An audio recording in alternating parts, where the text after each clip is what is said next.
जय हिंद साथियों, मैं रितेश आप सभी का स्वागत करता हूं।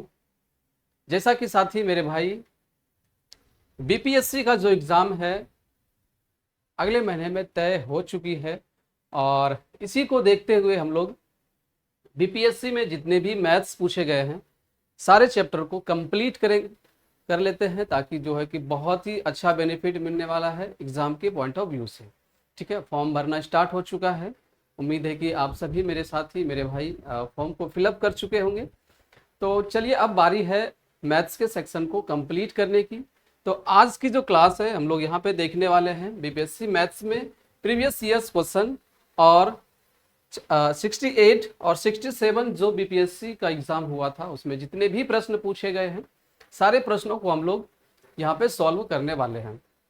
ठीक है, और 67 में क्या हुआ था, 2 बार एग्जाम हुआ था। पहली बार जो एग्जाम कैंसिल हो गया था और फिर से जो री एग्जाम लिया गया था, सारे ही प्रश्न को मैंने कलेक्ट किया है। उसके बाद यहाँ पे सॉल्यूशन बिल्कुल अच्छे तरीके से मेरे भाई कराया जाएगा।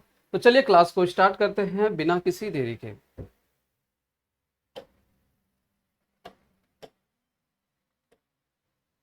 पहला प्रश्न आप सभी के बीच है और यह जो प्रश्न है आपका 68 बीपीएससी में जो पूछा गया था। प्रश्न कहता है एक आयत का क्षेत्रफल 30 वर्ग सेंटीमीटर है और परिमाप 26 सेंटीमीटर है। इसकी भुजाएं बताएं। इसकी भुजाएं बताएं। अब यहाँ पे बात किया गया है आयत को लेकर के। आयत में 2 भुजाएं होती है, एक लंबाई और दूसरा चौड़ाई। ठीक है, तो यहाँ पे क्या क्या दिया गया है, यहाँ पे दिया गया है आयत का क्षेत्रफल 30 वर्ग सेंटीमीटर। आयत की क्षेत्रफल की बात करते हैं तो आयत की क्षेत्रफल क्या होता है, लंबाई गुने में चौड़ाई। लंबाई को L से मैंने डिनोट किया और चौड़ाई को B से। तो L इंटू B की जो वैल्यू यहाँ पे दिया गया है वो कितना है, 30 सेंटीमीटर स्क्वायर। 30 centimetre square. उसके बाद और परिमाप 26 सेंटीमीटर है। अब परिमाप क्या होता है, ये एक आयत है। ठीक है, परिमाप यानी पेरीमीटर की बात करते हैं। जो ये बॉर्डर वाली हिस्सा दिख रहा है आपको, इन सभी हिस्सों को जब हम जोड़ते हैं तो वहां से मुझे क्या मिलता है, परिमाप मिलता है। यानी आप कह सकते हैं कि जितनी भी पार्ट है उसके सभी के कुलों के योग को हम लोग कहते हैं परिमाप, जिसे आप परिधि कहते हैं, पेरीमीटर। तो यहाँ पे क्या है, यहाँ पे L है आपकी लेंथ और B से क्या होता है यहाँ पे ब्रेथ, चौड़ाई। तो आयत की हम लोग परिमाप की बात करते हैं तो क्या होता है 2 इंटू में L प्लस B और इसकी वैल्यू दे रखा है 26 सेंटीमीटर। आपसे पूछा गया है इसकी भुजाएं बतानी है, यानी लंबाई की मान बतानी है और चौड़ाई की मान बतानी है। तो यहाँ से 2 मल्टीप्लाई में है, इस साइड जाएगा तो डिवाइड हो जाएगा। तो L प्लस B की वैल्यू यहाँ से क्या निकलेगा, 2 से आउट हो जाएगा। 2 से आउट हो जाएगा कितने बार में, 13 बार में। तो L प्लस B की जो वैल्यू निकल के आएगा वो कितना आ जाएगा, 13 सेंटीमीटर। अब मेरे भाई यहाँ पे क्या करना था, जो सबसे बेस्ट तरीका है, ठीक है, फॉर्मूले ना लगा करके, अगर फॉर्मूला लगाते इसमें तो A प्लस बी की होल स्क्वायर हम लोग यहाँ पे लगाते, लेकिन यहाँ पे क्या करना है, बाई ऑप्शन करना है और कम टाइम में जो है आंसर आप लोग निकाल लेंगे। सबसे बेस्ट तरीका, इतना करने के बाद बाई ऑप्शन कर लेते हैं। जैसे कि गुना करने में 30 मिलता है और जोड़ने पर 13 मिलता है। तो ऐसा कौन सा ऑप्शन है जो गुना करने पर 30 मिले और जोड़ने पर 13 मिले। ठीक है, तो देख लेते हैं यहाँ पे 10 और 3 दोनों को जब मल्टीप्लाई करेंगे तो 30 सेंटीमीटर स्क्वायर मिल जाएगा। 10 प्लस 3 जब दोनों को ऐड करेंगे तो यहाँ से 13 मिल जाएगा। कहने का मतलब यहाँ से साफ साफ पता चल चुका है कि L की वैल्यू ही 10 सेंटीमीटर होगा और B की वैल्यू यहाँ से 3 सेंटीमीटर होगा। तो इस तरीके से आपको एग्जाम में अप्रोच करना है, जो कि आप कम टाइम के अंदर ऐसे प्रश्नों को सॉल्व कर लेंगे। तो यहाँ पे आंसर क्या हो जाएगा, पहला जो है आपका बिल्कुल करेक्ट आंसर हो जाएगा। अगर हम दूसरे ऑप्शन की बात करते तो 5 प्लस 6 यहाँ से क्या होता है 11। 11 नहीं था तो यहीं से हमारा आउट हो जाता। ठीक है, 5 इंटू 6 में 30 तो मिल जाता, लेकिन मल्टीप्लाई ऐड करने पर 13 नहीं मिलता, तो ये हमारा ऑप्शन गलत हो जाता। 2 गुने 15 करते तो 30 मिल जाता, 2 प्लस 15 करेंगे तो 17 मिलेगा, जो कि यहाँ पे 13 दिया गया था। ठीक है, तो पहला ऑप्शन यहाँ पे बिल्कुल करेक्ट हो जाएगा। चलिए अगले प्रश्न की ओर चलते हैं। अगला प्रश्न दूसरा जो है यहाँ पे, एक दुकानदार किसी वस्तु पर 10% की छूट देता है जिसका अंकित मूल्य 400 रुपए है। यदि वह 10% जीएसटी लेता है तो उस वस्तु का अंतिम मूल्य बताइए। प्रॉफिट एंड लॉस, डिस्काउंट, दो ऐसे चैप्टर हैं, चाहे आप कोई सा भी एग्जाम दे दें, चाहे आप वनडे भी एग्जाम दे रहे हैं, तो वहां से प्रश्न बनने के बहुत चांसेस रहते हैं। तो यहाँ पे उसी चैप्टर से प्रश्न पूछा गया है और यहाँ पे जो नया शब्द ऐड किया गया है इसमें सिर्फ इतना ही कहा गया कि 10% उसने जीएसटी के तौर पे लिया है। अब एक दुकानदार किसी वस्तु पर 10% के डिस्काउंट दे रहा है, तो वस्तु है कितने का, जो यहाँ पे एमपी है, मार्केट प्राइस जो है वो कितना है, मार्केट प्राइस, अंकित मूल्य बोलते हैं इसको, ये 400 रुपए है। ठीक है, तो यहां से सेलिंग प्राइस क्या निकलेगा, पहली बात सर यहाँ पे 10% की डिस्काउंट मिला है, 10% की डिस्काउंट मिला है यानी 90% पे बेचा गया है। अगर हम लोग फ्रैक्शन की बात करते हैं तो 10% का मतलब होता है 1/10। 1/10 का क्या मतलब हो जाएगा मेरे भाई कि 10 की वस्तु है, 1 रुपए का छूट मिल गया, 10 की वस्तु है, 1 रुपए का डिस्काउंट मिल गया, यानी वस्तु को 9 रुपए में बेचा गया है, वस्तु को 9 रुपए में सेल किया गया है। तो यहाँ पे 10 की वैल्यू क्या है, 10 जो है आपका एक एमपी की रेशियो है और एक यहाँ पे आपका डिस्काउंट है। तो यहाँ से बताएंगे कि सेलिंग प्राइस क्या हो जाएगा, 9 यूनिट, यानी हमसे 9 यूनिट की वैल्यू जब निकालेंगे तो सेलिंग प्राइस निकल के तैयार हो जाएगा। तो क्या करना होता है कि 400 क्या था, 400 जो है आपका क्या है, मार्केट प्राइस है, और 10 भी यहाँ पे क्या है, मार्केट प्राइस है। आपको जो चाहिए 10 में से 1 माइनस सेलिंग प्राइस चाहिए, तो 9/10 से मल्टीप्लाई कर लेंगे तो क्या निकल के चला आएगा, सेलिंग प्राइस। यहां से देख लेते हैं सेलिंग प्राइस कितना हो जाएगा, 0 से 0 आउट हो जाएगा, और 4 निमा 36 होता है, 1 0 है तो 1 0 चिपका लेंगे। 360 रुपए उसका विक्रय मूल्य बनता, लेकिन वह व्यक्ति 10% जीएसटी के तौर पे ले लेता है। अब 10% जीएसटी के तौर पे लेता है, तो अभी हम लोगों को पता चला है कि 10% का मतलब 1/10 होता है, यानी अगर कोई वस्तु 10 रुपए का था तो उसने 1 रुपए का वह जीएसटी भी लेता है। तो वह लेता है कितना, तो यहां से क्या कर लेंगे, जो फाइनल जो अंतिम मूल्य होगा, ठीक है, वो 360। अब क्या करता है, 1/10 था तो 10 में से 1 जोड़ लेंगे तो 11/10 वह क्या कर लेता है, 1/10 भाग लेता है, तो वहां से माइनस कर सकते हैं, लेकिन हम लोग डायरेक्ट ही आंसर निकालेंगे तो 10 में से 1 क्या कर लेंगे, ऐड कर लेंगे। तो यहां से हम लोग कैलकुलेट करते हैं तो 0 से 0 आउट हो जाएगा, तो यहां से क्या निकलेगा, 36 गुने में 11। अब 11 से भी मल्टीप्लाई करने का बहुत ही आसान तरीका है, 36 है यानी आप पहली बार 3 लिख सकते हैं और अंतिम में 6 लिख देंगे, 3 + 6 यहाँ से क्या हो जाएगा, 9। तो 396 रुपए जो है क्या हो चुका है, फाइनल मूल्य 396 रुपए। तो इस प्रश्न का राइट आंसर क्या हो जाएगा मेरे साथी, 396 रुपए। तो कौन सा ऑप्शन हो जाएगा, ऑप्शन जो है आपका यहाँ पे C will be the correct answer, 396 रुपए। चलिए अगले प्रश्न की ओर चलते हैं। अगला प्रश्न क्या कहा गया है, अगला प्रश्न में कहा गया है, रेशमा अपनी संपत्ति का 1/4 एक धर्मार्थ संगठन को देती है और बची हुई संपत्ति को अपने 3 बच्चों में बराबर बांटती है। प्रत्येक बच्चे को मिलने वाली संपत्ति का भाग बताइए, संपत्ति का पार्ट बताइए, पार्ट ऑफ धन, यानी कि कुल धन का कितने कितने भाग उन तीनों बच्चों को मिले हैं। चलिए तो हम मान लेते हैं कि रेशमा के पास कुछ धन है, तो मानने पे चलेंगे तो थोड़ा सा ज्यादा लग जाएगा, तो आप ऐसा कर सकते हैं 1/4 है, अपनी संपत्ति के 1/4 कहाँ डोनेट कर रही है, किसी संगठन में, धर्म के किसी संगठन में डोनेट कर रही है 1/4। तो मैं यहाँ पे कहता हूं कि जो रेशमा के पास पैसा कितना है, वो 4 यूनिट है, कितना है, 4 यूनिट है। ठीक है, अब यहाँ से उन्हें उन्होंने दान दे दिया, ठीक है, 1/4। तो 4 का 1/4 क्या हो जाएगा, 4 का 1/4 क्या हो जाएगा, यहाँ से 4 से 4 आउट, यहाँ से 1 रुपए उसने क्या कर दिया, दान कर दिया। तो बचा कितना, बचा अब इसके पास 4 में से 1 माइनस करेंगे तो क्या बचेगा, 3 रुपए। 3 रुपए क्या बचा, शेष। अब रेशमा जो है अपने 3 बच्चों के बीच बराबर बराबर पैसे को बांट देती है। तो बच्चे भी 3 हैं और रुपए भी 3 बचे हैं, तो यानी कि जो बच्चों को पैसा मिला है वो कितना कितना मिला है, बच्चों के जो पैसा मिला है वो कितने कितने मिले हैं, वो 1-1 रुपए मिले हैं। कितने कितने, 1-1 रुपए, 3 बच्चों के बीच बांटा दिया।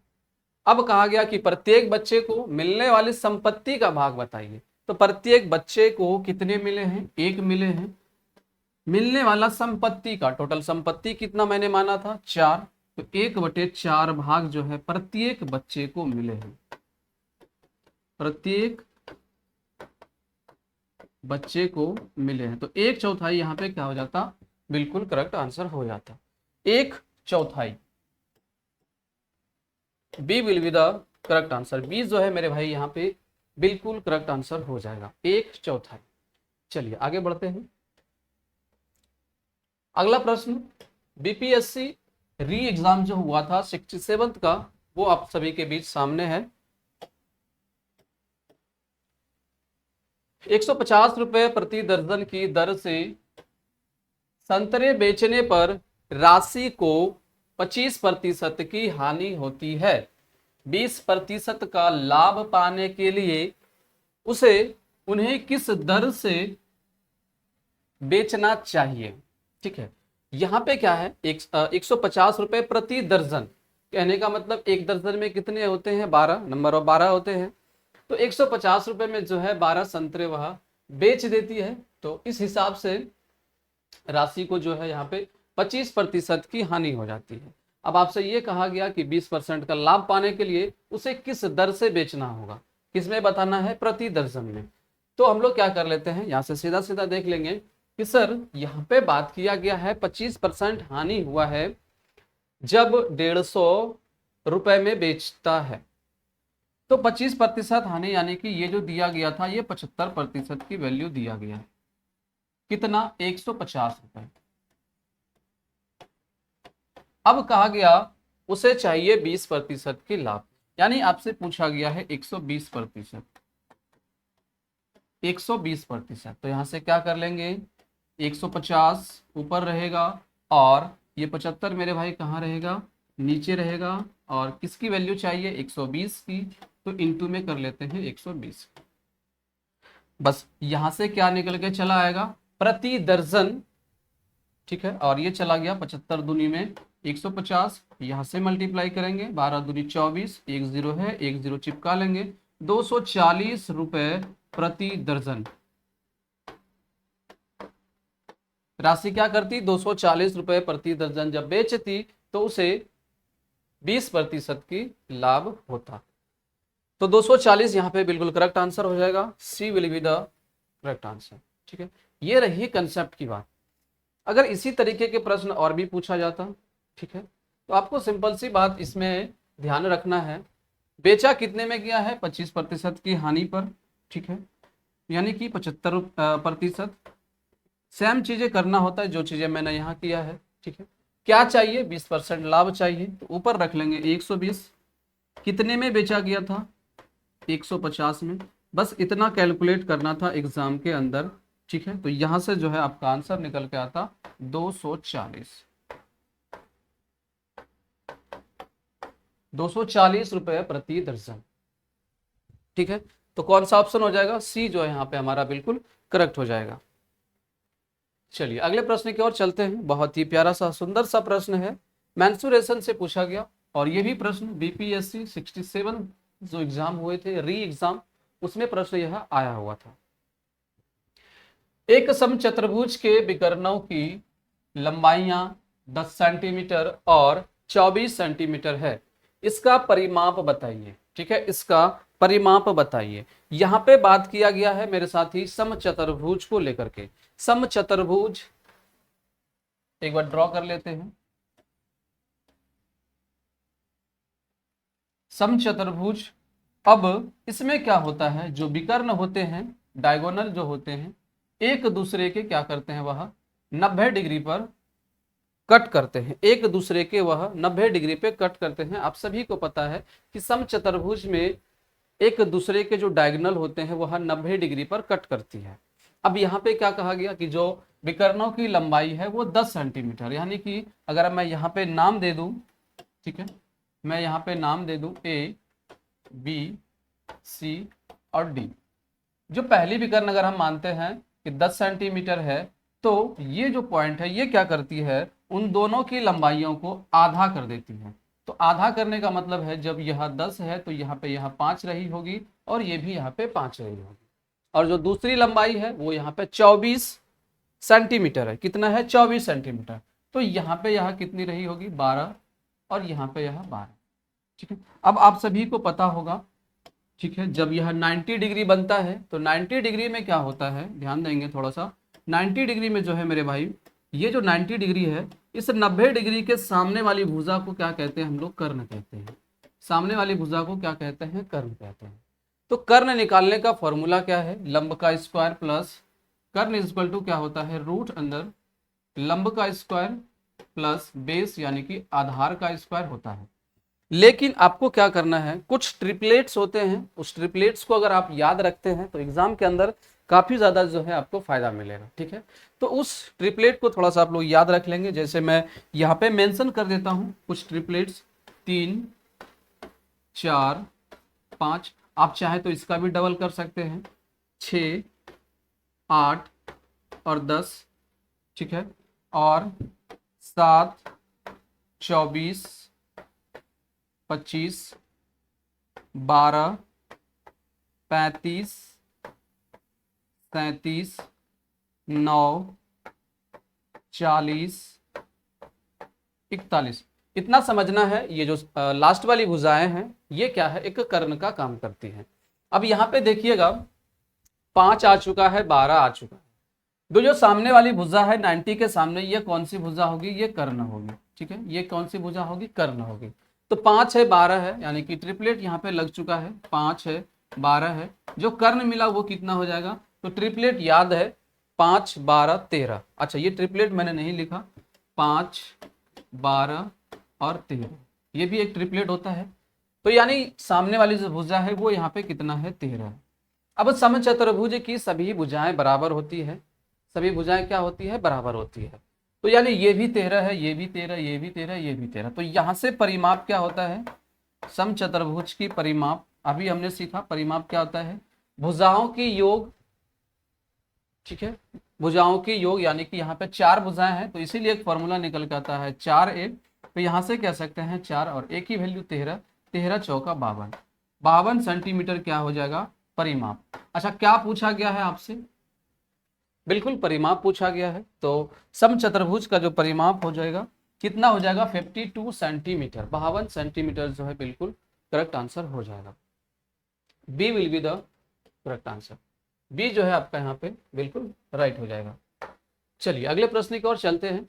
140 मीटर लंबी रेलगाड़ी 60 किलोमीटर प्रति घंटा की चाल से जा रही है और एक कुत्ता उसी दिशा में रेलगाड़ी के समानांतर जो है 18 किलोमीटर पर स्पीड की चाल से दौड़ रहा है।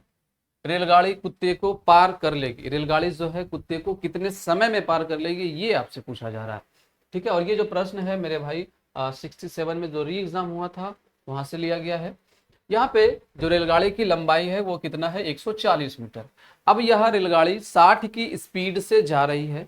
अब उसी के सामने यानी उसी के दिशा में जो है एक कुत्ते भी दौड़ रहे हैं। अब कुत्ते का जो स्पीड है यहाँ पे वह 18 किलोमीटर पर आवर की स्पीड से, यानी 1 घंटे में कुत्ते जो है 18 किलोमीटर दौड़ रहे हैं। ठीक है, अब कहाँ से कहा गया कि रेलगाड़ी उस कुत्ते को कितने समय में पार कर लेगी। ठीक है, तो पार करने में लगा समय, क्या पूछा जा रहा है, समय। तो समय बराबर तो हो जाएगा दूरी बटे में 4। ठीक है, टाइम इज इक्वल टू क्या होता है, डिस्टेंस अपॉन में टाइम, समय, time is equal to distance upon में स्पीड। तो यहाँ पे डिस्टेंस कितना है, डिस्टेंस जो है 140 है। कितना है, 140 मीटर। अब यहाँ पे बात आती है चाल की, रिलेटिव स्पीड की। रिलेटिव क्यों, क्योंकि दोनों जो है एक ही दिशा में चल रही है। ठीक है, एक कुत्ते हैं और दूसरा यहाँ पे रेलगाड़ी। लेकिन जो रेलगाड़ी की स्पीड है वो यहाँ पे कितना है, 60 किलोमीटर पर आवर, और कुत्ते का जो स्पीड है वो यहाँ पे 18 है। जब डायरेक्शन सेम हो, जब डायरेक्शन बिल्कुल सेम होता है तो हम लोग क्या करते हैं, चाल को माइनस कर लेते हैं। तो यहाँ से रिलेटिव स्पीड निकल के आएगा कितना, तो यहाँ से माइनस कर लेंगे, 10 में से 8 चला गया 2, 5 में से 1 चला गया 4, तो 42 किलोमीटर पर आवर क्या रहा, रिलेटिव स्पीड। ठीक है, लेकिन जो यहाँ पे डिस्टेंस दिया गया है वो किस में है, मीटर में, और जो आंसर दिया गया है वो किस में है, सेकंड में। सेकंड में दिया गया, यानी कि स्पीड को बदलना पड़ेगा मीटर पर सेकंड में, और दिया किस में गया है, किलोमीटर पर आवर में। तो किलोमीटर पर आवर से मीटर पर सेकंड में आने के लिए हम लोग क्या करते हैं, एक बड़ी नंबर से छोटी नंबर में आने के लिए क्या करते हैं, छोटी वाली वैल्यू को ऊपर रखते हैं और बड़ी वाली वैल्यू को नीचे। कहने का क्या मतलब है, मीटर पर सेकंड में जाना है तो क्या कर लेंगे, छोटी वाली वैल्यू ऊपर और बड़ी वाली वैल्यू नीचे, 5/18 से क्या कर लेंगे, मल्टीप्लाई, और ये किस में निकल के चला आएगा, मीटर पर सेकंड में। तो स्पीड भी आ चुका है यहाँ से 42 इंटू में 5, 18 को नीचे रखेंगे और कैलकुलेशन में कहाँ चला जाएगा, ये ऊपर चला जाएगा। चलिए बस इतना सॉल्व करना है, आंसर जो है मेरे भाई निकल के रेडी हो चुका होगा। देखिएगा 14 तिया 42 होता है, 3 से आउट हो चुका है, 3 से 3 6 18, 6 इंटू में 0 यानी कि 60, 6 इंटू में 10, 0 नहीं यहाँ पे 1 है। ठीक है, 60 और बटे में यहाँ पे कितना, 5, तो यहाँ से 5 से डिवाइड हो जाएगा, 12 सेकेंड। 12 सेकंड जो है इस प्रश्न का राइट आंसर हो जाएगा, यानी ट्रेन जो है उस कुत्ते को 12 सेकंड में ही पार कर लेगी। ठीक है, 12 second, C will be the right answer. C जो है आपका यहाँ पे बिल्कुल करेक्ट आंसर हो जाएगा। चलिए अगले प्रश्न की ओर चलते हैं। अनिल और सुमन मिलकर किसी काम को 12 दिनों में कर सकते हैं, जिसे अनिल अकेला 20 दिनों में कर सकता है। यदि सुमन को अकेले यह काम करना पड़े तो वह लेगा, कितना समय लेगा। चलिए, टाइम एंड वर्क से पूछा गया है, बहुत ही प्यारा सा सुंदर सा प्रश्न है। जिन भी मेरे भाई ने टाइम एंड वर्क की बेसिक थोड़ा सा वीक है, आप लोग टाइम एंड वर्क की क्लास को देख लेंगे। मैंने टाइम एंड वर्क की क्लास को बहुत ही अच्छे तरीके से शानदार वे में बताया है। ठीक है, और उसकी प्लेलिस्ट मैं इस वीडियो के लिंक, डिस्क्रिप्शन लिंक में जो है मैं डलवा दूंगा। यहाँ पे क्या है, अनिल है और दूसरा भाई साहब यहाँ पे कौन है, सुमन है। जब यह दोनों मिलते हैं तो 12 दिनों में किसी वर्क को कंप्लीट कर लेते हैं। अब यहाँ पे कहा गया अनिल अकेला, अनिल भाई साहब जो है अकेले अगर इस काम को करे तो 20 दिनों में यह कंप्लीट करता है। आपसे क्या पूछा गया है, यदि सुमन को अकेला करवाते हैं तो सुमन इस काम को कितने दिनों में करेंगे। टाइम एंड वर्क का ये एक बेसिक सा प्रश्न है। ठीक है, और बहुत ही शानदार इस प्रश्नों से आप कर सकते हैं। पूरा का पूरा टाइम एंड वर्क का जो कंसेप्ट है वो इसके ऊपर है। समझिएगा यहाँ पे, जैसे अनिल और सुमित जो है सुमन जो है 12 दिनों में पूरा कर लेते हैं, कंप्लीट कर लेते हैं, और अनिल जो है अकेले 20 दिनों में कंप्लीट कर लेते हैं। तो काम कितना है मुझे पहले ये जानना होता है। तो टोटल वर्क कैसे निकालेंगे, टोटल वर्क 12 और 20 का एलसीएम ले लेंगे, 12 और 20 का जो है एलसीएम ले लेंगे। अब 12 और 20 का एलसीएम कैसे निकालेंगे, इन दोनों में सबसे बड़ी नंबर कौन सी है, 20 है। तो 20 को क्या करेंगे हम लोग, पढ़ते हुए आगे की ओर चलेंगे, 20 कम 20, 20 दूनी 40, और देखते हुए ये चलना है कि जो छोटी नंबर है क्या उस नंबर से डिवाइड हो रहा है या नहीं।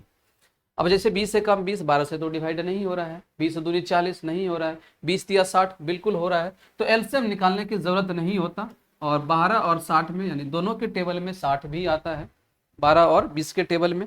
तो यहाँ से जो 60 निकल के आया आप एलसीएम कह सकते हैं। अब ये जो एलसीएम निकल के आया मेरे भाई, ये काम करता है टोटल वर्क, कुल कार्य,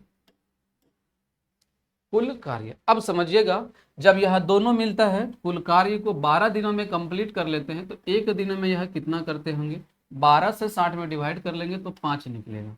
ठीक है, ये 5 निकल के क्या आया, इसे आप कहते हैं वनडे वर्क, वनडे वर्क, और इसी को हम लोग कहते हैं क्षमता, कैपेसिटी जिसे बोलते हैं। यानी कहने का क्या मतलब है, ए और एस जो है दोनों मिलता है तो एक दिन में 5 काम करता है। 5 क्या है यहाँ पे, उन दोनों की क्षमता है। उसी तरीके से ए की क्षमता क्या हो जाएगा, यहाँ से 3 हो जाएगा, ए की क्षमता 3 हो जाएगा। अब यहाँ पे पूछा गया है कि सुमन को अकेले अगर करना होगा इस वर्क को तो कितना दिन लेगा। तो सुमन की कैपेसिटी क्या हो जाएगा, अनिल प्लस सुमन की कैपेसिटी 5 है और अनिल अकेले की कैपेसिटी 3 है। तो 5 में से 3 माइनस, यानी ए प्लस एस में से ए को माइनस करेंगे तो एस की वैल्यू निकलेगा। ठीक है, तो 5 में से 3 माइनस करेंगे तो क्या मिलेगा, 2। यानी सुमन की जो कैपेसिटी निकल के आया वो 2 यूनिट निकल के आया। तो सुमन कंप्लीट कितने दिनों में करेंगे, तो टोटल वर्क कितना है, टोटल वर्क तो 60 ही है और कैपेसिटी यहाँ पे कितना आ चुका है, 2। तो 2 से डिवाइड करेंगे तो क्या मिलेगा, 30 डेज। 30 दिनों में जो है यहाँ पे सुमन इस काम को कंप्लीट कर देंगे। आई होप यह कंसेप्ट क्लियर हो चुका होगा। D will be the correct answer, D जो है आपका बिल्कुल राइट आंसर हो जाएगा। चलिए अगला प्रश्न है, ये भी आपका बीपीएससी 67 में पूछा गया है। 55 विद्यार्थियों की एक कक्षा में 34 को क्रिकेट खेलना पसंद है और 26 को बैडमिंटन खेलना पसंद है। साथ के साथ ही जो है यहाँ पे प्रत्येक विद्यार्थी को 2 खेलों में से कम एक खेल खेलना पसंद करते हैं। यानी ये आपसे पूछा जा रहा है, तो पूछा जा रहा है कि ऐसे कितने विद्यार्थी हैं जो ये इन 2 खेलों में से कम एक खेल भी खेलते हैं। तो यहाँ पे क्या क्या दिया गया है, 55 विद्यार्थी टोटल हैं, टोटल स्टूडेंट कितने हैं, टोटल स्टूडेंट जो है यहाँ पे वो यहाँ पे 55 है। अब यहाँ पे खेल कौन कौन सा है, यहाँ पे 2 खेल हैं। एक तो यहाँ पे आपका क्रिकेट है और दूसरा जो है यहाँ पे कौन सा खेल है, यहाँ पे क्रिकेट के बाद बैडमिंटन।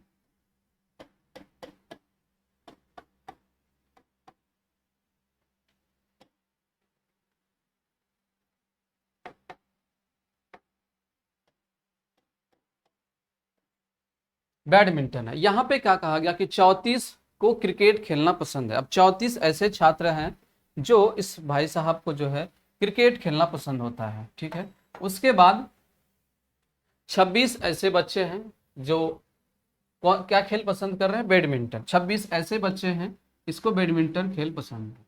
तो इन दोनों को अगर हम लोग ऐड कर लेते हैं तो यहाँ से क्या पता चलेगा कि दोनों कितने ऐसे बच्चे हैं जो दोनों खेल खेलते हैं, मतलब केवल में। अब जैसे यहाँ पे 36 प्लस 24 करेंगे तो क्या मिलेगा, 6 4 10 का 0, 3 प्लस 2 और 3 प्लस 2 5, 5 प्लस 1 6, 60। लेकिन बच्चे कितने हैं सर, बच्चे तो 55 ही हैं और यहाँ पूर्ण रहे हैं 60। यानी क्या मतलब है कि 5 ऐसे बच्चे हैं जो कम से कम एक खेल खेल रहे हैं। 5 ऐसे बच्चे हैं जो कम से कम क्या कर रहे हैं, एक खेल खेल रहे हैं। यानी कि 60 में से हम लोग क्या कर लेंगे, 55 को कर लेंगे माइनस, क्योंकि 55 यहाँ पे टोटल स्टूडेंट्स हैं। तो यहाँ पे 5 ऐसे बच्चे हैं, 5 ऐसे बच्चे हैं, 5 ऐसे बच्चे हैं जो कि क्या कर रहे हैं, कम से कम एक खेल खेल रहे हैं। तो कौन सा ऑप्शन हो जाएगा, ऑप्शन हो जाएगा यहाँ पे C will be the correct answer. 5 जो है आपका बिल्कुल राइट आंसर हो जाएगा। चलिए अगला देख लेते हैं।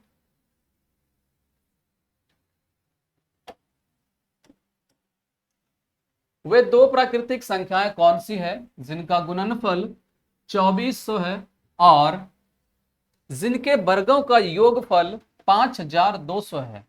ठीक है, बहुत ही प्यारा सा सुंदर सा प्रश्न है, समझिएगा। यहाँ पे कहा गया कि 2 ऐसे नेचुरल नंबर हैं जिनका मल्टीपल जो है 2400 है। तो यहाँ पे मैं क्या कर लेता हूँ, कोई 2 ऐसा नेचुरल नंबर एज्यूम कर लेते हैं। मैं यहाँ पे मान लेता हूँ कि 2 जो नेचुरल नंबर रहे हैं वो x है और दूसरा y। अब इन दोनों का जो मल्टीपल है वो कितना है, 2400 है। यहां तक क्लियर है, 2400 है।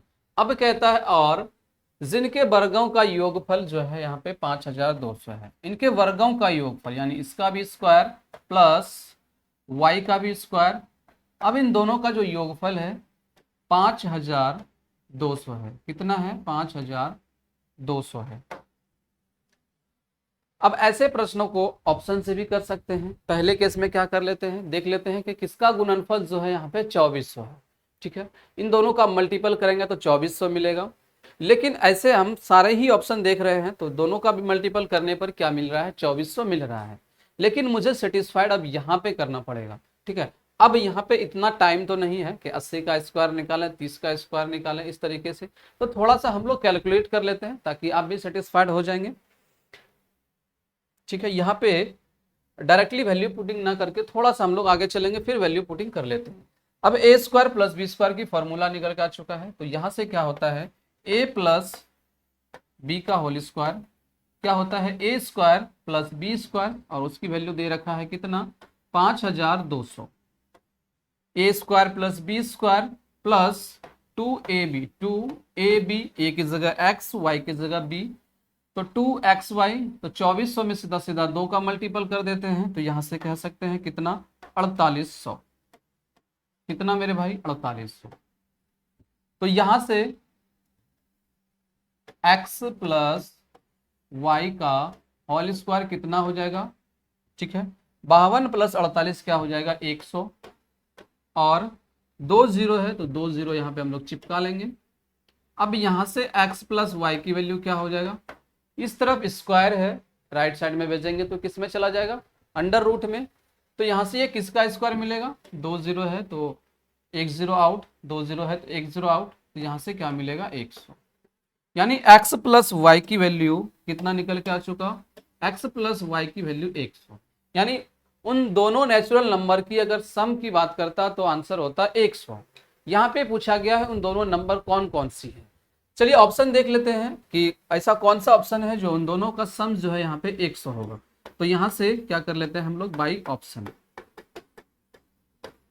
बेस्ट तरीका अब यही है, यहाँ से बाई ऑप्शन कर लेते हैं। 120 ये तो ज्यादा ही है।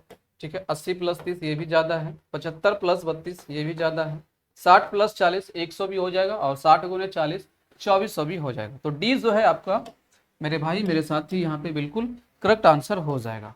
D will be the right answer.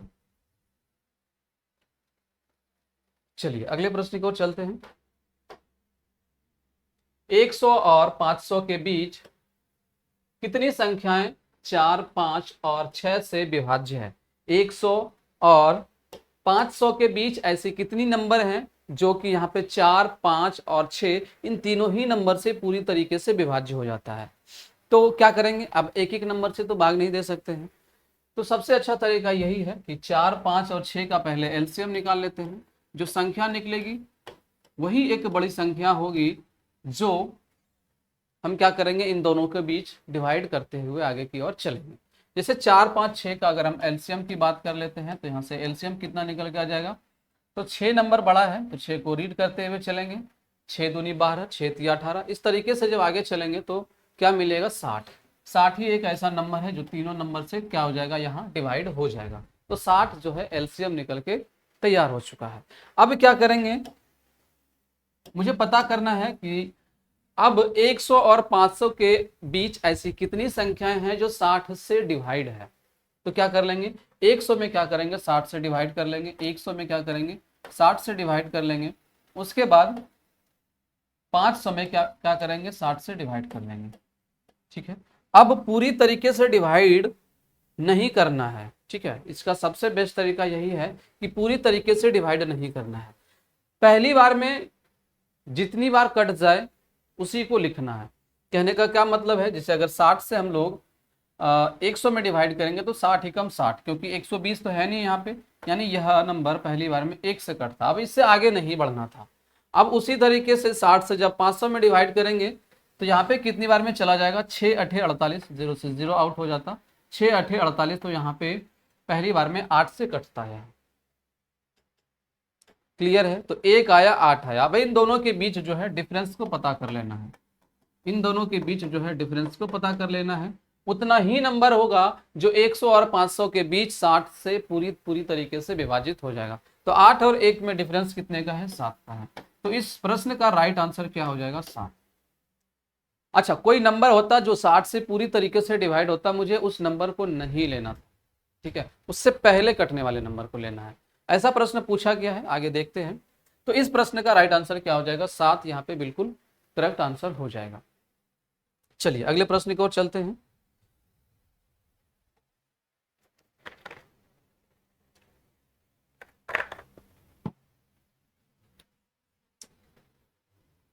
सत्तर केजी के मिश्रण में बालू और सीमेंट का अनुपात 4:1 है, 4:1 है।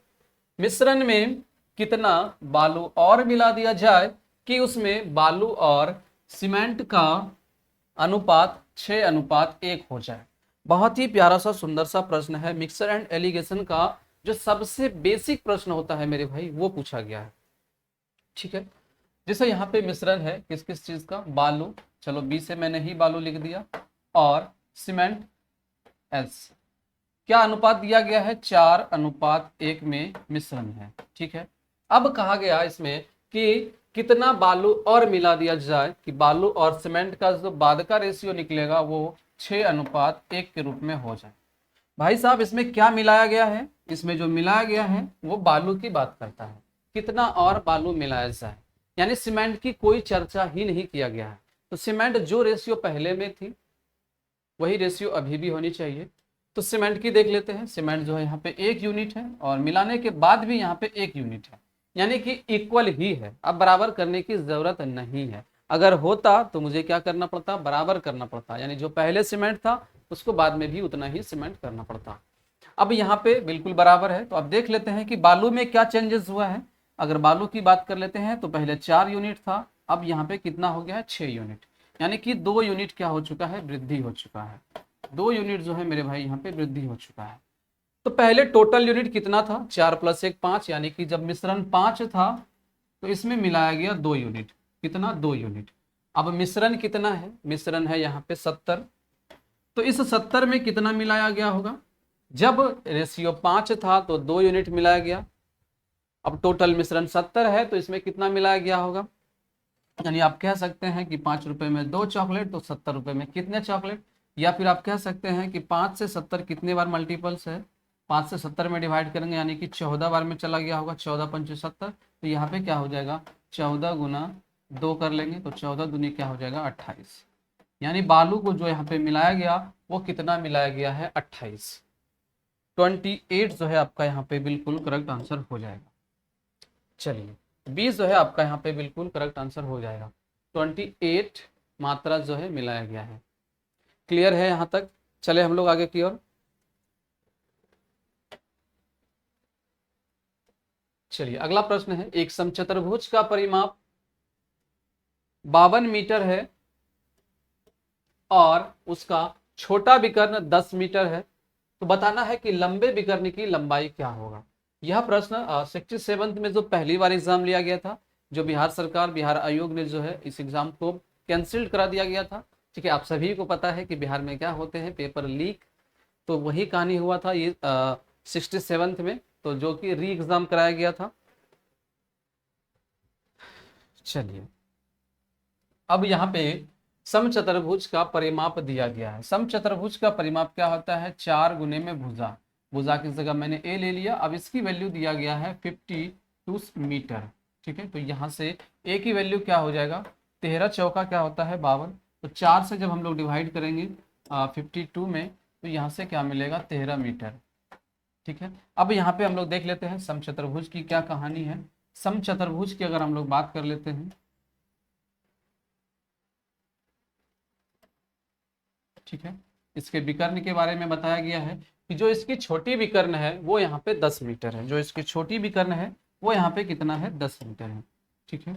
और समचतुर्भुज के दोनों विकर्ण जब एक दूसरे के कट करते हैं तो किस पे डिग्री बनाते हैं, कितने डिग्री का, वो 90 डिग्री का बनाता है, 90 डिग्री का बनाता है, यानी कि, और यहाँ पे भुजा कितना दिया गया है, 13, तो समचतुर्भुज के सभी भुजाएं क्या हो जाएंगे, 13 और 13। जब यह 90 डिग्री के सामने, 90 डिग्री के सामने कौन सी भुजा कहलाती है, वो कर्ण कहलाती है, यानी कर्ण की वैल्यू 13 दिया गया है। और एक वैल्यू दिया गया है छोटा विकर्ण, छोटा विकर्ण जो है यहाँ पे दिया गया है 10 मीटर।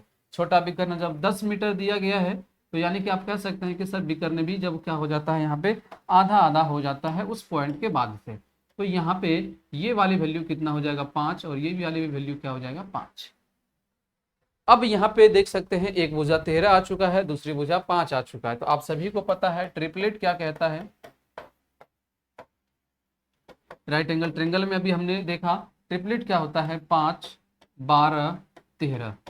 ठीक है, तो यहाँ पे सर 5 भी आ चुका है और 13 भी आ चुका है और 12 नहीं आया था, तो 12 जो है ये क्या हो जाएगा इस वाली भुजा की यहाँ से यहाँ तक की लंबाई 12, तो ये भी हो जाएगा 12।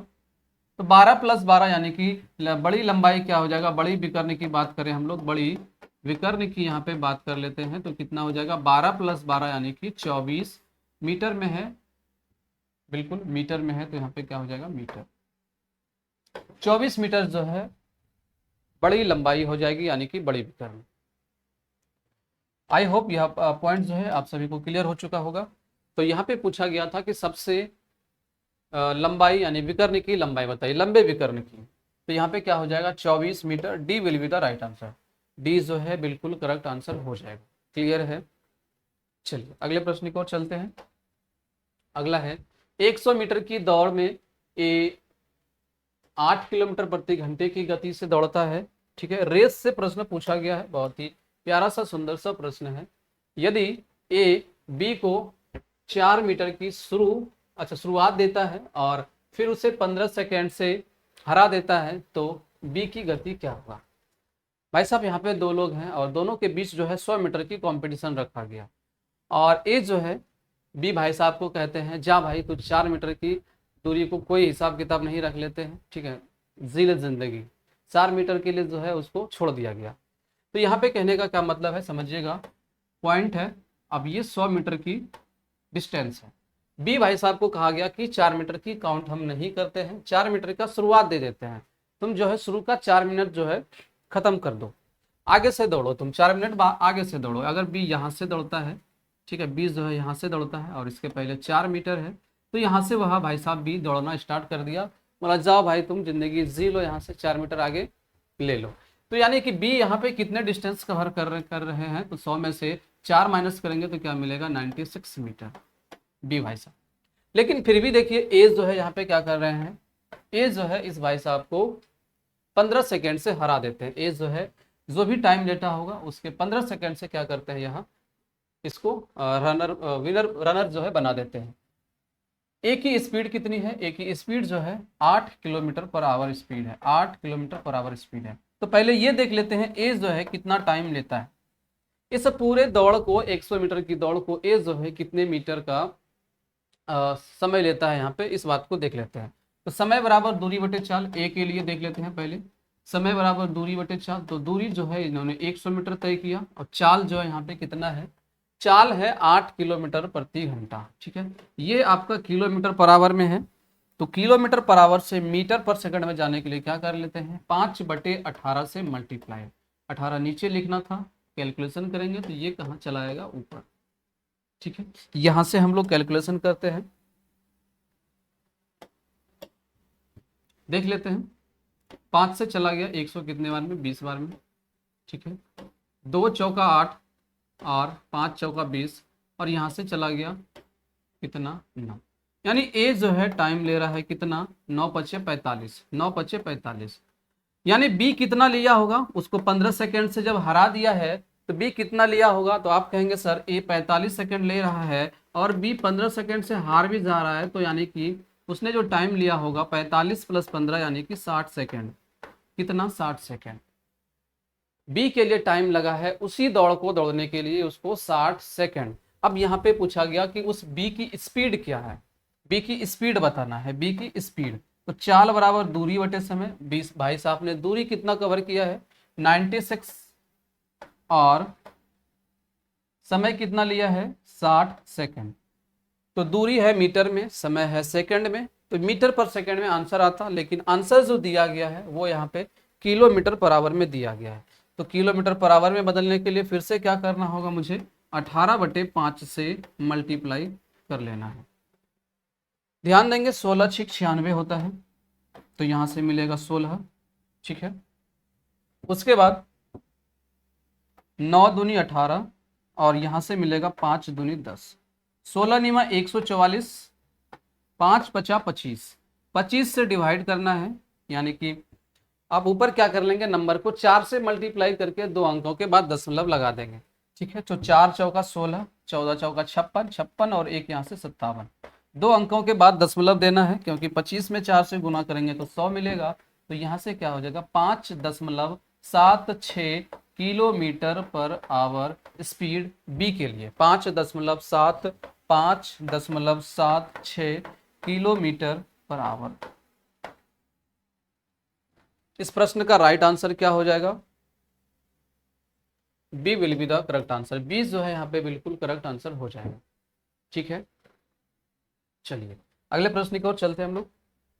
अगला है नंबर सिस्टम से पूछा गया निरंतर भिन्न बताइए। ठीक है, इस तरीके के जब लीडर वाला प्रश्न बनता है, बहुत ही प्यारा सा सुंदर सा प्रश्न है।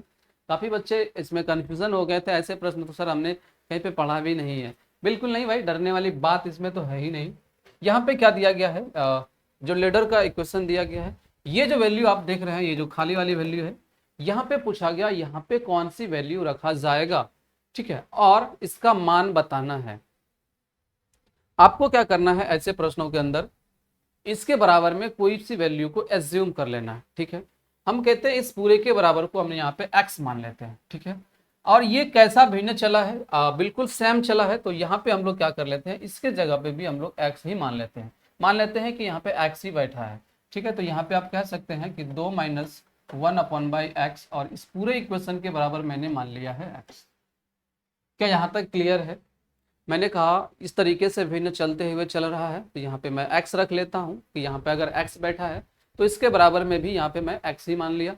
अब यहाँ पे देखेंगे 2, ये माइनस में है, इस साइड जाएगा तो प्लस हो जाएगा, यानी कि x + 1/x हो जाएगा। अब आपने एक अलजेब्रा के फॉर्म में पढ़ रखे होंगे कि जब भी x + 1/x की वैल्यू 2 होता है तो वैल्यू पुटिंग क्या कहता है कि x की वैल्यू यहाँ पे 1 ही रहा होगा, x की वैल्यू जो है यहाँ पे 1 रहा होगा, यहाँ पे 1 रहा होगा, यहाँ पे 1, तो 1 + 1 2।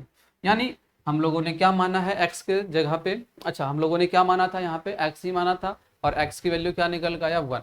तो यहाँ पे जो राइट आंसर होने वाला है क्या हो जाएगा, x = 1। ठीक है, x = 1। तो इस प्रश्न का राइट आंसर क्या हो जाएगा, 1 हो जाएगा, यानी कि A will be the correct answer. A जो है आपका यहाँ पे बिल्कुल करेक्ट हो जाएगा। चलिए अगले प्रश्न की ओर चलते हैं। अगला यहाँ पे फिर से पूछा गया है कि 200 और 600 के बीच कितनी संख्याएं हैं 4, 5, 6 से पूरी तरीके से जो है विभाज्य है। तो क्या कर लेते हैं, पहले 4, 5, 6 का एलसीएम पता कर लेते हैं। 4, 5, 6 का जो है मेरे भाई यहाँ पे एलसीएम क्या हो जाएगा, एक बार बता देंगे आप लोग। 4, 5 और 6 का एलसीएम क्या हो जाएगा, 60। ठीक है, अब यहाँ पे क्या करना होता है, जो पहली नंबर है वो यहाँ पे 200 है, और किससे डिवाइड करना है, 60 से। कितनी बार में जाएगा, 6 तिया 18, 180 आउट हो जाएगा, 6 तिया 18 180, यानी पहली बार में यह 3 से आउट हो जाएगा। ठीक है, इसको ध्यान रखना है। उसके बाद यहाँ पे कितना है, 600 है। जैसा कि मैंने बताया था कि जब पूरी तरीके से कट जाता है तो उसके पहले वाले वैल्यू को ही लेते हैं। जैसे 6, अब 60 से डिवाइड करेंगे 10 बार में आउट हो जाएगा, लेकिन इसके पहले कितने बार में कटता होगा, 9 बार में, 540। तो यहाँ पे हम लोग क्या करेंगे, 9 वैल्यू को रखेंगे। कितना रखेंगे, 9। अगर पूरी तरीके से कटता है तो उस वाले वैल्यू को नहीं रखना है, जो इसका तरीका है सबसे बेस्ट तरीका। अब इन दोनों के बीच जो है डिफरेंस पता करना है। जो भी डिफरेंस आएगा वह कितने नंबर होंगे जो इन दोनों के बीच डिवाइड करता होगा। तो 9 में से 3 चला गया, राइट आंसर क्या हो जाएगा, 6। तो इस प्रश्न का राइट आंसर जो है यहाँ पे 6 होगा। 6 ऐसे नंबर होंगे जो 200 और 600 के बीच जो है 60 से पूरी तरीके से यह कटते होंगे। ठीक है, तो C will be the correct answer. C जो है आपका यहाँ पे बिल्कुल करेक्ट हो जाएगा। अगला है एन कोई धनात्मक पूर्णांक है। तो अच्छा, इस प्रश्न को थोड़ा सा आप लोग सुधार कर लेंगे। यहाँ पे ये दिया गया था 3 के पावर 4n माइनस 4 के पावर 3n। ठीक है, ये प्रश्न है, हमेशा से विभाज्य होगा। ऐसे कौन से ऑप्शन हैं जो इस वाले इक्वेशन को हमेशा विभाज्य करते होंगे। अब यहाँ पे बता गया n जो है यहाँ पे कोई एक धनात्मक नंबर है, n जो है एक पॉजिटिव नंबर है, पॉजिटिव नंबर है, आप कुछ भी n की जगह पे पुट कर सकते हैं। तो मैं शुरुआत से जो है n की जगह पे मैं 1 ही पुट कर लेता हूँ, ठीक है, n की जगह पे 1 रख लेंगे। तो 3 की पावर जो है यहाँ पे क्या हो जाएगा 4 माइनस 4 के पावर कितना हो जाएगा 3। अब 3 की पावर 4 कितना हो जाता है 81, और 4 की पावर 3 कितना हो जाएगा 64। तो यहाँ से माइनस कर लेते हैं, तो 11 में से 4 चला गया 7, 7 में से 6 चला गया 1, 17, कितना आ रहा है 17। तो 17 जो है यहाँ पे क्या हो जाएगा इस प्रश्न का राइट आंसर। 17 से जो है यह हमेशा विभाज्य होता होगा। तो इस प्रश्न का राइट आंसर क्या हो जाएगा, B will be the correct answer. चलिए आगे चलते हैं। अगला प्रश्न है, दो संख्याओं के वर्गों के बीच का अंतर 2,56,000 है और संख्याओं का योग जो है यहाँ पे 1,000 है। तो संख्याएं बताइए, वह नंबर बताइए जो उन दोनों के नंबर का बीच, वर्गों के बीच का जो अंतर है वो 2,56,000 है। तो संख्याओं का योग भी दिया गया है 1,000। तो वह कौन कौन सी संख्या है। अब ऑप्शन देखें तो 600 + 400 1,000 हो जाता है। सारे ही ऑप्शन को जब जोड़ेंगे तो उन दोनों का योग जो है यहाँ पे बिल्कुल दिया गया है। लेकिन थोड़ा सा हम लोग यहाँ पे आगे की ओर काम कर लेंगे और फिर हम लोग ऑप्शन की ओर तरफ देखेंगे। जैसे कि यहाँ पे क्या दिया गया है, उनके वर्गों के बीच का अंतर। मैं यहाँ पे कहता हूँ दो संख्या, एक मैं x मान लेता हूँ, दूसरा y।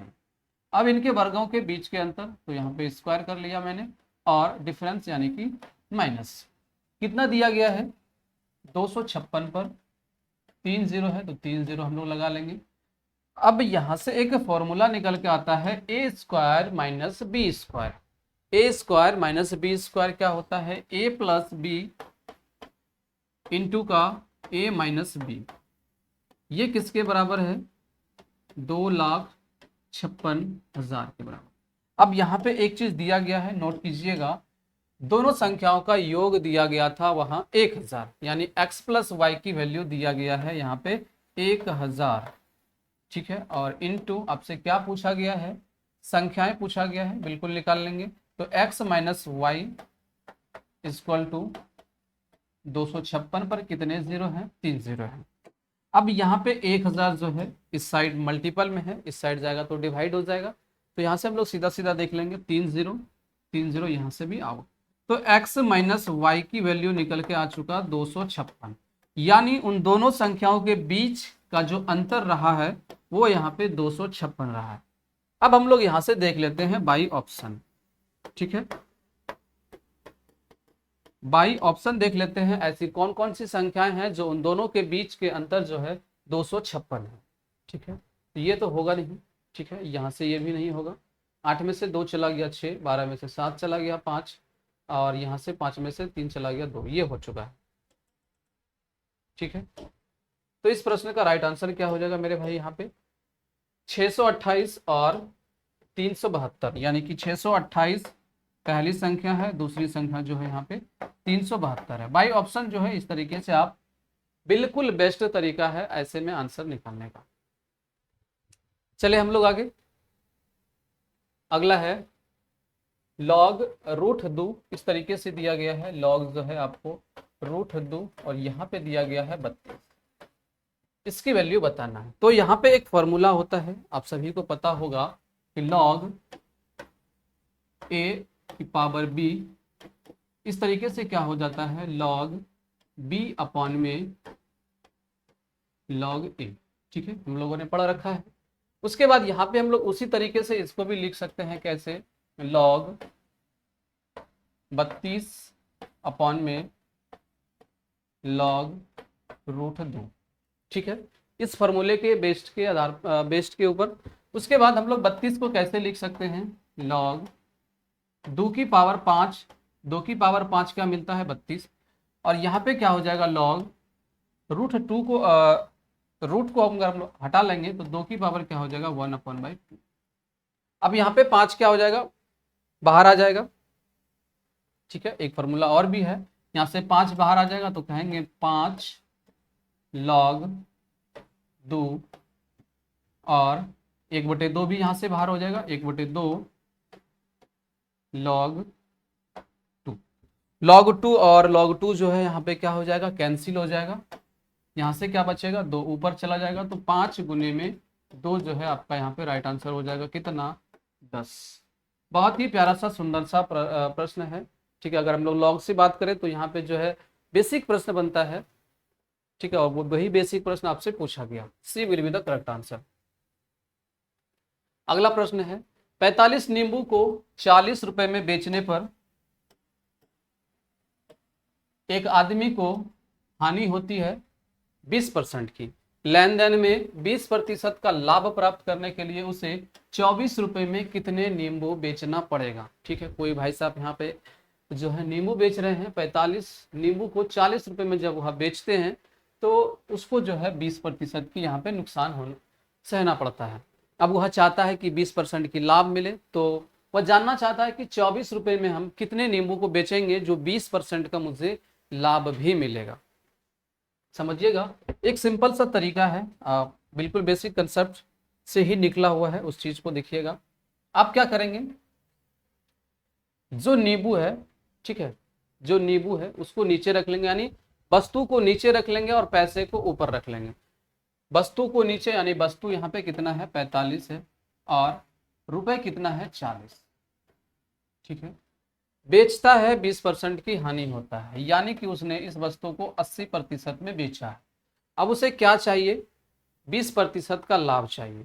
तो 20% का लाभ चाहिए तो आप क्या करेंगे, एक जो चाहिए उसको ऊपर, जो नहीं चाहिए था, यानी हानि तो उसे हुआ ही है 80, बस इतना ही करना है। जो चाहिए ऊपर, जो नहीं चाहिए उसको नीचे। यहां से देख लेते हैं, 40 दूनी क्या हो जाएगा, 80, 2 मिलेगा, 5 से चला जाएगा, 9 पचे 45, और यहां से 24 पंचे 120, 3 तिया 9, और यहां से हो जाएगा 8 तिया 24। यहां से क्या मिलेगा, 8/6, अच्छा और भी जाता है ये, 4 दूनी 8, 3 दूनी 6, 4/3। यहां से क्या मिलेगा, 4/3। ये क्या है, ये आपका वस्तु है, और ये क्या है, पैसा है। ठीक है, रुपए है, यानी कि 4 रुपए में जो है वह 3 वस्तु को बेचेगा तो उसे 20% की लाभ होगा, लेकिन वह जानना चाहता है कि 24 रुपए में, यानी इस 4 की वैल्यू दिया गया था 24, 4 की वैल्यू दिया गया है 24, तो कितना मल्टीप्लाई है, 6 मल्टीप्लाई है। तो आप क्या करेंगे, वस्तु को भी 6 का मल्टीप्लाई कर देंगे, तो 3 6 यहाँ से क्या हो जाएगा, 18, यानी 24 रुपए में उसे 18 वस्तु बेचने होंगे, तब जाके उसे 20% का लाभ होगा। आई होप यह कंसेप्ट क्लियर हो चुका होगा। मैंने कहा कि जो यहाँ पे वस्तु है उस वस्तु को क्या करना है भाई साहब, आप नीचे रख लेंगे और जो पैसा है उसको ऊपर रख लेंगे। उसके बाद 20% उसको नुकसान हुआ है, यानी उन्होंने 80 में बेचा है तो 80 को नीचे रख लेंगे। अब जो चाहिए 20% का लाभ चाहिए, 120 के साथ मल्टीप्लाई कैलकुलेट करेंगे तो 4/3 मिलेगा, यानी कि 3 वस्तु को बेचा है कितने में, 4 रुपए में। वह जानना चाहता है कि 24 रुपए में कितने नींबू बेचेंगे, तो 4 का मल्टीप्लाई 6 के साथ है, तो 3 का मल्टीप्लाई 6 के साथ 18। क्या यह कंसेप्ट क्लियर हो पाया? B will be the correct answer. चलिए अगले प्रश्न की ओर चलते हैं हम लोग। अगला है, 110 मीटर लंबी एक ट्रेन 58 किलोमीटर प्रति घंटे की गति से यात्रा कर रही, कितने समय में यह एक राहगीरी को, एक किसी व्यक्ति को जो है यहाँ पे उसी दिशा में 4 किलोमीटर प्रति घंटे की गति से चल रहा है तो पार कर लेगी। अब यहाँ पे जो एक रेलगाड़ी है उसकी स्पीड है 58 किलोमीटर पर आवर और उस रेलगाड़ी की लंबाई है 110 मीटर। अब एक व्यक्ति जो है, एक राहगीर जो है, उसी दिशा में रनिंग कर रहे हैं 4 किलोमीटर पर आवर की स्पीड से, तो रेलगाड़ी उस व्यक्ति को कितने समय में पार कर लेगी, ये पूछा गया है। ठीक है, देख लेते हैं। यहाँ पे क्या है, समय बराबर दूरी बटे चाल, समय is equal to time is equal to distance upon speed. यहाँ पे कितना है, डिस्टेंस जो है यहाँ पे 110 है, 110 मीटर दोनों के लिए दूरी का काम करेगा, लेकिन दोनों एक ही दिशा में दौड़ रहे हैं। जब दोनों एक ही दिशा में दौड़ रहे हैं, जो ट्रेन की स्पीड है 58 है और उस व्यक्ति की जो स्पीड है वहाँ पे 4 है, तो यहाँ से रिलेटिव स्पीड कितना हो जाएगा, 54 kilometre per hour, 54 kilometre per hour. लेकिन इसको मीटर पर सेकेंड में चाहिए, तो 54 के साथ क्या कर लेंगे हम लोग, 5/18 से मल्टीप्लाई, 18 तिया 54, 5 तिया 15, यानी कि 15 मीटर पर सेकेंड ये क्या हो जाएगा स्पीड। तो यहाँ पे 110 बटे में क्या हो जाएगा 15 मीटर पर सेकेंड। दूरी आ चुका, समय आ चुका है, डिवाइड कर देंगे, आंसर जो है निकल के रेडी हो चुका होगा। 3 पचे 15 और 22 पंचे 110, 22/3 सेकेंड पूर्णांक में बदल लेते हैं, 3 सते 21 बचा 1/3, 7 सही 1/3, 7 सही 1/3, सी जो है आपका यहाँ पे बिल्कुल करेक्ट आंसर हो जाएगा। 7/1/3 समय लगेगा उस रेलगाड़ी को पार करने के लिए। चलिए, तो दोस्तों आज के लिए यानी कि इतना ही था। हम लोगों ने 68 और 67 में बीपीएससी में जो भी प्रश्न पूछा गया था सारे ही प्रश्नों को कंप्लीट कर लिया। अब किसी दिन जो है हम लोग यहाँ पे लाइव आएंगे, तो बस आप लोगों का सपोर्ट चाहिए, तो जिसमें कि हम भारत के जितने भी नदियां हैं उसके एमसीक्यूज करने वाले हैं, स्टैटिक्स जीके, और लाइव क्लास चलती है रेलवे की, आप लोग उसे भी ज़रूर देखें, बहुत ही ज़्यादा वहाँ से आपको फ़ायदा मिलेगा रेलवे को लेकर के। प्रीवियस ईयर हम लोग उसमें कंप्लीट कर रहे हैं, और एक दिन हम लोग स्टैटिक में देखेंगे भारत की नदियाँ एमसीक्यू, तो आप लोग ज़रूर ज्वाइन होंगे इस क्लास से। और वीडियो अच्छी लगी तो लाइक ज़रूर करेंगे और अपने दोस्तों के बीच शेयर ज़रूर करेंगे, और जो भी अगर कुछ डाउट वगैरह है तो आप लोग कमेंट बॉक्स में ज़रूर करेंगे। वीडियो देखने के लिए आपका बहुत बहुत धन्यवाद।